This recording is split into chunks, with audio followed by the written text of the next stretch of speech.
my name is Megan Dallin, and this is my Assistive Technology video. The first assistive technology that I used is a low-tech example of writing the assignments that are due for the students on the board. This seemed to work really well in a lot of my research done because students with autism tend to have a difficulty with processing audibly directions and assignments and things like that. So this assistive technology gives students the chance to have a visual reminder, which is what seems to work the best for most students with autism. I made sure to be very detailed in the assignments. The date that was due or assigned is placed up on the board, and then I also have a big reminder of when the assignment is due.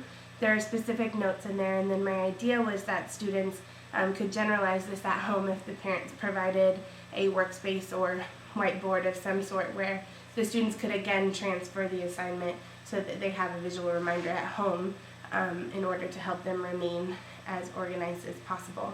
The idea is that with this visual reminder they would be able to transfer it into any kind of planner or organizer that they have, which would be considered another assistive technology, but with that visual prompt, the hope is that students would feel less overwhelmed to get all of the information verbally as we are moving from item to item. So this would be very helpful for them.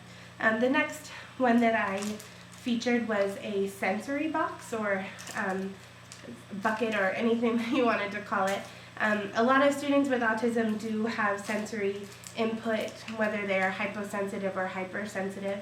And so my idea was that by providing a box or bucket of some sort at their desk of different sensory objects, if they are ever feeling overstimulated or overwhelmed by anything that is taking place, a lot of times they do need that sensory stimulation in order to kind of cease any anxiety that they are struggling with or dealing with. So within this box I have different like stress toys that they can use. There's Play-Doh because the texture of that is very calming sometimes.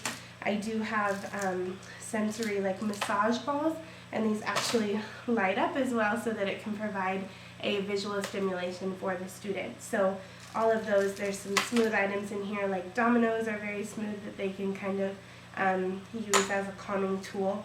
And then a lot of my research talked a lot about the hook side of Velcro, which is scratchy and something that they can use to kind of calm down and just take a step back from whatever is overwhelming them. So my idea was to have this at their desk when they are facing those kinds of feelings or anxiety, and then they would be able to use this or utilize this at any point in the day that they felt necessary. So it seemed to be a well-responded idea in my research that I did, and I would hope that it would provide some kind of break for the students. Any age group can use this, and it would be, again, considered low technology since it doesn't require a lot of training or any real batteries or anything to run any of those things. And then finally, my last assistive technology was the use of a timer at the student's desk.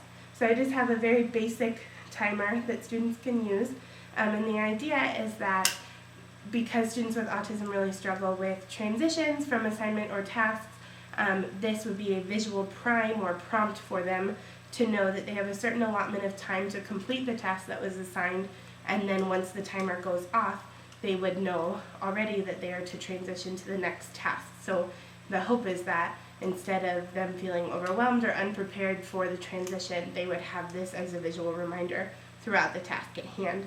The example that I use in my paper is during silent reading, I would walk over and place 20 minutes on the student's timer, and then the student would be able to watch the minutes count down so that they had, again, that prompt that the task or assignment was coming to a close.